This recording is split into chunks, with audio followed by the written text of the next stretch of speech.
Now, Nationals MP Keith Pitt joins me from Canberra. He was in the chamber with Peter Dutton delivering the budget speech in reply. I thought he looked confident. He spoke common sense. It's one of the better performances I've seen from Peter Dutton. What did you make of it up close? Well, how good was that? We've got a leader of the opposition that wants to protect children, particularly from sexual assault. He wants to make sure that they've got food in their lunch boxes by rolling out the cashless debit card. And he recognises that it's Australian households that are paying for Labor's largesse. And that is exactly right. You and I have talked about energy a lot before. I thought the points he made about the mini nuclear reactors and the fact that we're going to have, nuclear-powered submarines tied up at Garden Island, but we can't use the same technology to power the country and use it as we get toward renewables, that was very much common sense, and I think that would go down well with the wider public. Well, that's exactly right. And this is the ridiculous part about Labor's long-held position. So they're now saying that you'll build submarines in Adelaide with nuclear reactors and you'll have in a very sophisticated tin can a couple hundred metres under the ocean, but you can't possibly put one on a block of concrete in Australia and have it deliver affordable, reliable baseload power into the future. Labor's got to deliver everything that's difficult about this. They have to deliver a radioactive waste facility for high-level waste. They have to have the technical capability to build the submarines and the reactors and look after them. Everything you have to do about a nuclear industry is here. It's been delivered by Labor. All you've got to do is work out where to put them. I did note with interest Chris Bowen in the House in Question Time today waving around a bit of paper saying that everyone's energy prices are going down. Is that right?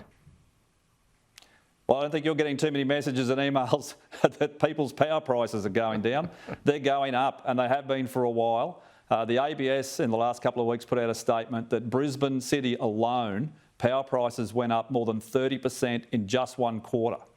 So power prices aren't going down. Taxpayer-funded subsidies are going up, and it's only selected on who gets that relief. People just can't afford to pay. So there is nothing from Blackout Bowen that focuses on reducing the cost of power, only providing more taxpayer-funded subsidies that's paid for by the hard-working men and women of Australia. And mate, inflation, they are not going to get inflation down where they're doing things like changing the heavy vehicle road user charge. That is a tax on food. Everything that's going to be delivered by a truck is going to cost more. Yes, I wanted to ask you about that. It's called the truckie tax, obviously, going up 6%. Now, I mean, for many small operators, that might actually lead to their operations collapsing.